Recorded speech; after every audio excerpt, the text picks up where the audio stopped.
Hello everyone. Today we're going to talk about why your brain was never designed to start and the science-backed system for people who are tired of waiting. So let's get into it. We're going to talk about why everyone is waiting and how motivation is a consequence but not a cause. What motivation actually is.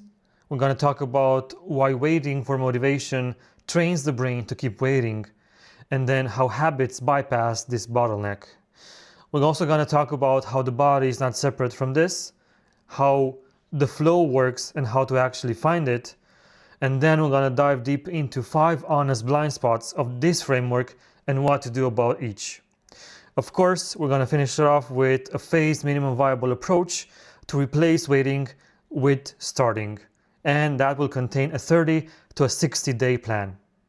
And if you're wondering why am I wearing glasses, it's just because I want to wear them. So enough questions. Let's get started. The door opens from the inside. So everyone is waiting for motivation. You can see it in the way people talk about their goals, in the language they use, in the permanent almost of their lives. I just need to find the motivation to start. I was so motivated last week, but I just lost it. I'll begin when I feel ready. The self-help industry is built on this premise. That motivation is a resource, something you acquire, a feeling that arrives and carries you forward if you find the right book, the right speech, the right Monday morning. It is one of the most expensive lies in circulation. Motivation is not a cause, it is a consequence. And until you understand that reversal, you will spend your life waiting at the door that only opens from the inside. What motivation actually is. Start at the root. What is motivation biologically? It is a dopamine-driven signal to your brain that produces in response to progress, completion, and anticipated reward. The key word is response. Your brain does not generate motivation before you begin. It generates it during and after meaningful action. The neurological sequence is not feel motivated, then act. The sequence is actually act, then feel motivated to continue. This is not a metaphor. Research published in the journal Neuron confirmed that dopamine neurons fire most intensely not in anticipation of a reward, but during and after the experience of making progress towards one. When you make progress on a task, even a small amount, your brain releases dopamine. That dopamine creates the sensation of engagement, focus, and drive. What we call motivation is largely this chemical state, which means you cannot access it by thinking about starting. You can only access it by actually starting. Fusha Sira at the University of Sheffield went even further. Her meta-analysis, reviewing thousands of procrastination studies, concluded that procrastination is not a time management problem at all. It is an emotion regulation problem. You are not avoiding the task, you are avoiding the feeling that the task triggers. The self-doubt, the boredom. The fear that you will start and discover you are not as capable as you need to believe you are. Every strategy built around generating motivation before action is working directly against the architecture of your own brain. The waiting room. There is a room most people live without realizing it. Not an office, not a bedroom, a waiting room. They sit in it, scrolling, planning, consuming content about things that they want to do, telling themselves the feeling will come and they will begin. The waiting room feels productive because the mind is occupied, but nothing is being built there. Only time is being spent. The cruel irony is that the waiting room trains your brain to wait. Every single time you feel the impulse to start and respond by seeking more preparation, more information, and more motivation, you are reinforcing the neural pathway that says starting requires a feeling first. You are practicing delay. and the brain is extraordinarily good at practicing whatever you give it. Researchers in behavioral neuroscience call this delayed phasic dopamine signaling. Basically, the brain's reward response has become decoupled from the moment of starting and pushed towards the deadline, which is why so many chronic procrastinators only find their focus when time is nearly gone. And I'm sure you can see yourself into what I've just said. The longer you live in the waiting room, the more your dopamine system learns how to expect the delay before rewarding you. Where habits enter. If motivation is a consequence of action rather than its cause, and if waiting for motivation reinforces the habit of waiting, then the solution is not to try harder to feel motivated. The solution is to build the conditions that make action automatic before motivation is required. This is what habits actually do. They remove the decision from the equation. You do not decide to brush your teeth in the morning. You do not consult your emotional state before doing it. The cue arrives, the routine executes, and then the reward registers. Done. The emotional texture of the experience is almost irrelevant because the behavior has been automated below the level of conscious choice. Charles Duhigg mapped this in The Power of the Habit as three-part loop of cue, routine, and reward, and argued that almost all persistent human behavior runs on this loop whether we are aware of it or not. When the loop is functioning, it bypasses the motivational bottleneck entirely. James Clear extended this framework in Atomic Habits with one critical addition: the identity layer. He argued that the most durable habits are not built around goals, but around self-concept. You do not aim to write every day. You become a writer. The behavior then follows from the identity rather than from a daily act of willpower. Clear calls this casting votes for the person who you want to become, and the research behind it is solid. Every consistent action becomes a data point your brain uses to construct its model of who you are. The same mechanism applies to creative and professional work. When you build a consistent starting ritual, a specific time, a specific place, a specific physical trigger, you teach your brain to associate those cues with the state of working. Hemingway wrote every morning at first light, stopped at midday, and always ended mid-sentence, so the next session had a natural entry point. Maya Angelou rented a hotel room to write, stripping the environment of distraction and associating that space purely with creative input and then output. These are not quirks. They are deliberate habit architecture designs to induce the working state reliably, without depending on fluctuating motivation. Next, how the body is not separate from this. So your brain is not a machine that sits inside your body. It is part of your body. And this is where most productivity content fails completely. The state of your nervous system, your sleep, your cardiovascular fitness, your movement patterns throughout the day, these directly determine your cognitive baseline. A person running on 5 hours of fragmented sleep, sedentary all day long, spiking and then crashing on caffeine, is asking their brain to generate focus and output from a neurological deficit. Then they wonder why motivation feels impossible. They are not lacking willpower. They are lacking the physiological substrate that makes sustained mental work possible. Regular aerobic exercise increases BDNF, a brain-derived neurotrophic factor, a protein that the neuroscientist John Ratey called miracle grow for the brain in his book Spark. BDNF promotes the growth of new neural connections and directly enhances the regions associated with focus, working memory, and executive function. Sleep consolidates learning, clears metabolic waste from the brain through the lymphatic system, and regulates the dopamine system that motivation depends on.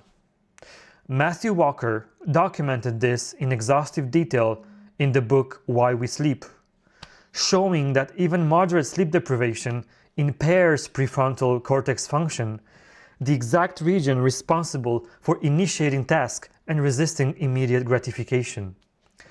The person who wants to work with more consistency is not primarily a productivity problem waiting to be solved. They are often a physical health problem. You cannot optimize the software while the hardware is degraded. Next, we're going to talk about flow and how to actually find it. Mihai Csikszentmihalyi spent decades studying flow states, those periods of complete absorption where time disappears, output feels effortless, and the work generates its own momentum. His landmark book, Flow, documented his findings across thousands of subjects, from surgeons to chess grandmasters to factory workers, and found something most people find uncomfortable. Flow is not random. It is not a gift available only to geniuses. It is a state with specific and reproducible entry conditions. Flow requires a task pitched at the right challenge level relative to your current skill.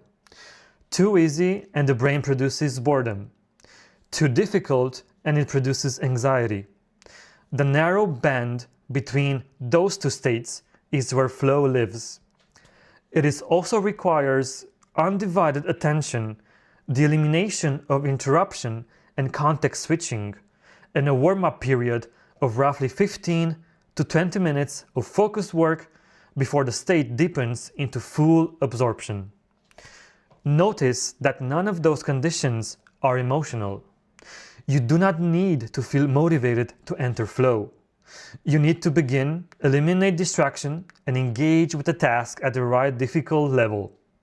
The feeling of effortless engagement emerges from those exact conditions, not the other way around. Habits create the conditions for starting. Starting generates initial dopamine, and then sustained focus under the right conditions produces flow. Flow then generates its own momentum, and the memory of that productive session makes tomorrow's starting slightly easier, gradually reshaping your relationship with work at the identity level Clear describes in his book. Cal Newport's deep work adds the final piece here. Newport argued that the ability to work in a state of distraction-free concentration is becoming simultaneously rarer and more valuable in the modern economy.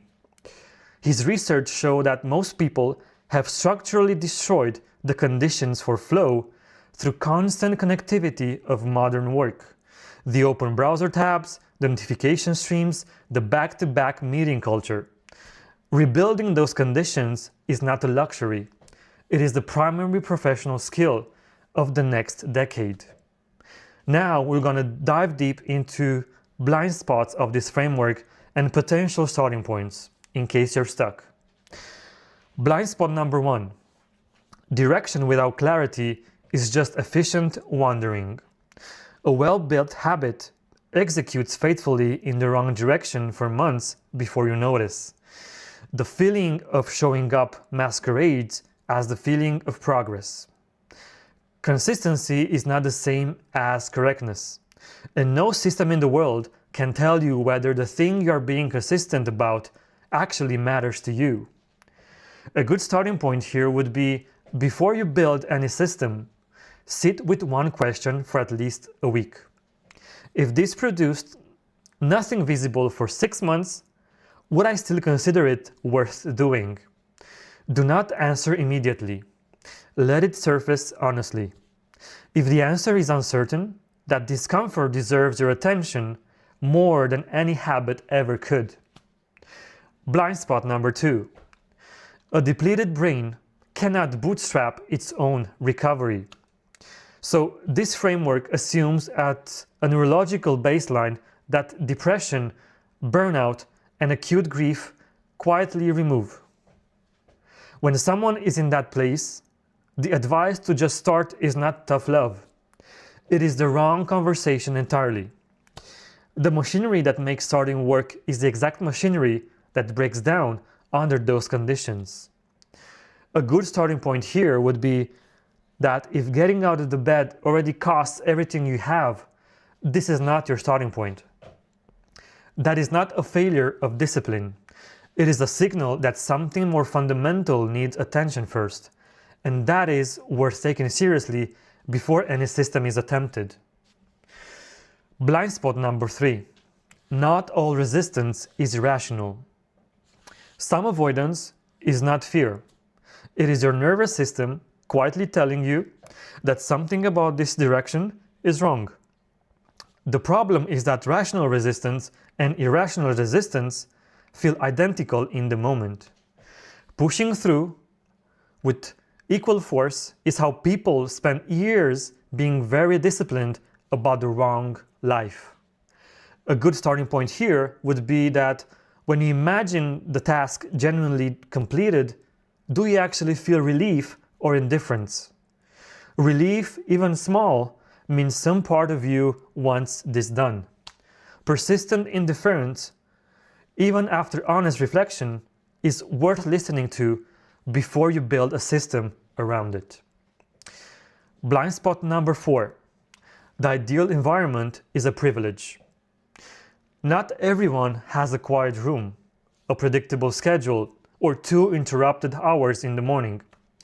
Presenting environment design as the solution without acknowledging that this can make the entire framework feel like it was written for someone else whose life looks nothing like yours.